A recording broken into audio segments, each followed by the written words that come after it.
इस बार बक्सर का चुनाव मोदी के नाम पर, उनके राष्ट्रवाद के नाम पर, उनके विकास के नाम पर होने जा रहा है।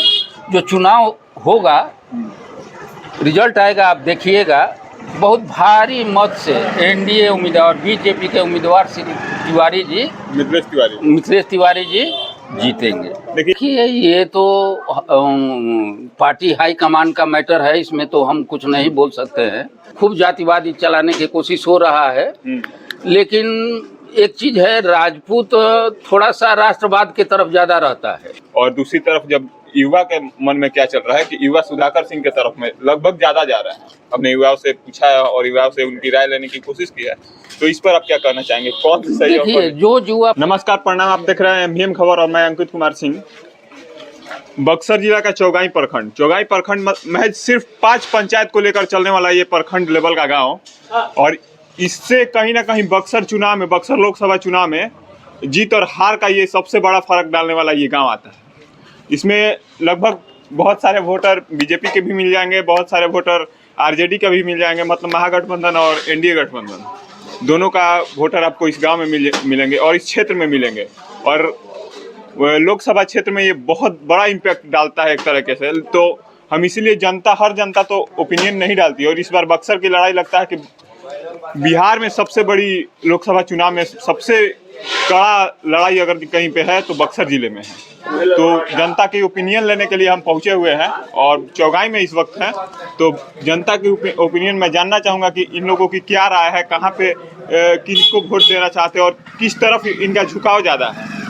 तो हमारे साथ एक नागरिक जुड़े हुए हैं और हम इनसे पूछना चाहेंगे, आपको क्या लगता है इस बार बक्सर से कौन आगे चल रहा है?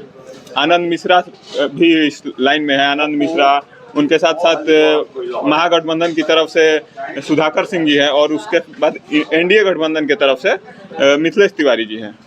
देखिए, इस बार बक्सर का चुनाव मोदी के नाम पर, उनके राष्ट्रवाद के नाम पर, उनके विकास के नाम पर होने जा रहा है।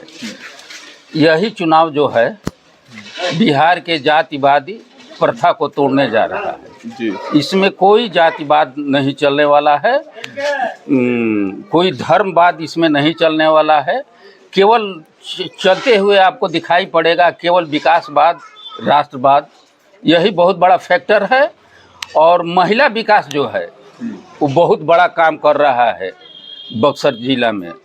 और इस क्षेत्र पर, ये बक्सर क्षेत्र में जो चुनाव होगा, रिजल्ट आएगा, आप देखिएगा, बहुत भारी मत से एनडीए उम्मीदवार, बीजेपी के उम्मीदवार श्री तिवारी जी, मिथिलेश तिवारी जी जीतेंगे। देखिए, आपके बोली से हमको समझ में आ गया कि आप अभी बीजेपी के सपोर्ट में हैं और बीजेपी के सपोर्टर हैं।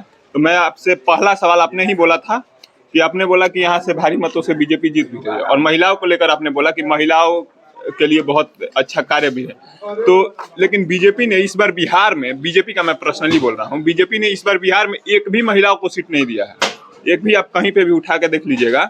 एनडीए की तरफ से चिराग पासवान जी ने दिया था, 2 या 3 महिलाओं को सीट मिला है चिराग पासवान की तरफ से, लेकिन बीजेपी ने एक भी महिलाओं को सीट नहीं दिया। देखिए, ये तो पार्टी हाई कमान का मैटर है, इसमें तो हम कुछ नहीं बोल सकते हैं, क्योंकि हम लोग मतदाता हैं।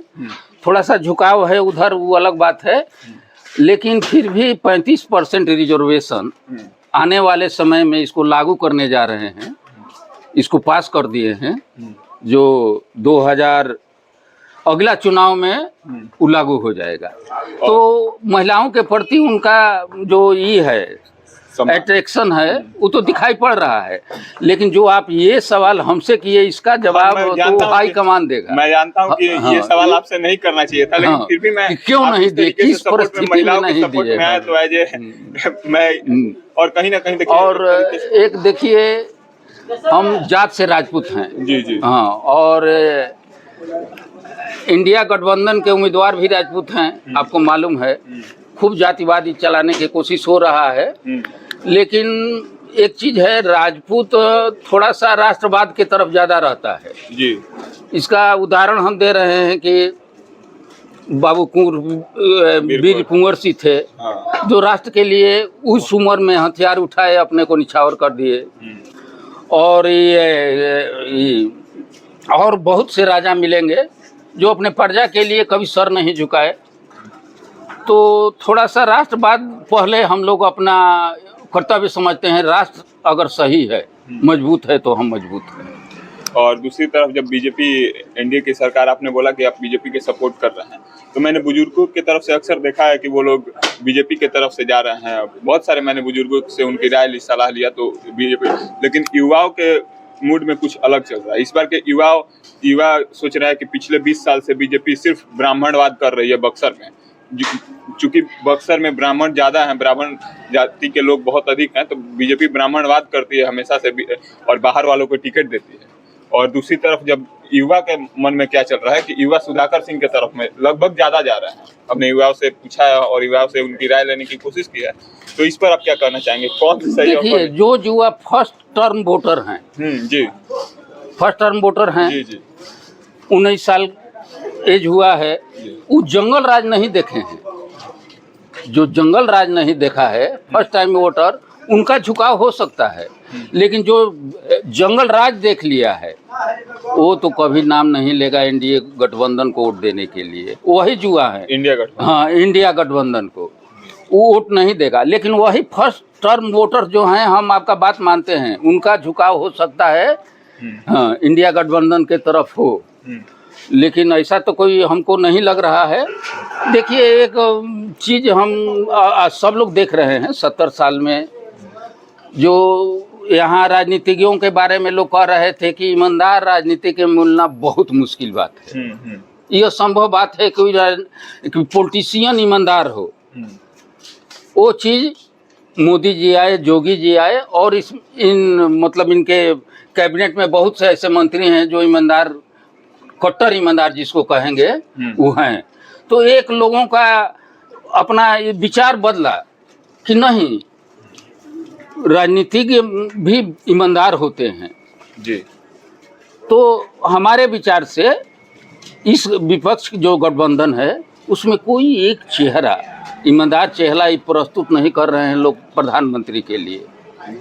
इसलिए उनको टक्कर देना थोड़ा सा हमको बहुत मुश्किल लग रहा है। एक चेहरा दो जो बहुत ईमानदार हो, जो परिवारवाद से ऊपर उठ के काम करता हो। लेकिन इनका गठबंधन में देखिए, जितने हेड हैं, प्रधानमंत्री बनने के दावा ठोक रहे हैं, या तो ममता जी हैं, लालू जी के बेटे हैं, या मुलायम के बेटे हैं, या केजरीवाल हैं, सब में दाग लगा हुआ है। जी जी। और तो थोड़ा सा इस चीज को लेकर देश की जनता इन लोगों पर विश्वास नहीं कर रही है। अब मोदी जी 10 साल में अपने को साबित कर दिए हैं कि हम एक पैसा खाने वाले नहीं हैं, हमारा परिवार को हम राजनीति में लाने वाले नहीं हैं। तो ये सब थोड़ा सा जो मैटर है ना, तो देश की जनता ये देख रही है कि ना एक अजूबा राजनीतिज्ञ मिला है 70 साल के दरमियान में, एक गजब का राजनीतिज्ञ मिला है जिसके पास ईमानदारी है, विकास के प्रति सोच है, परिवारवाद नहीं है। तो लोगों का जो रुझान तो उनके प्रति है, चाहे ओबीसी हो, फॉरवर्ड हो, दलित हो, आदिवासी हो, यहाँ तक कि 10% मुस्लिम भी अभी तक 5% से इनका एवरेज बढ़कर 9% गया है। इस साल अनुमान है कि इस इलेक्शन में ये 14 से 15% मुसलमानों का वोट लेने जा रहे हैं। तो कुछ अच्छा देख कर ही लोग आ रहे हैं। तो कहीं ना कहीं मोदी सरकार ने चाचा के अनुसार हर क्षेत्र में काम किया, और मेरे अनुसार भी बीजेपी कहीं ना कहीं इस क्षेत्र से फिलहाल तो आगे दिख रही है।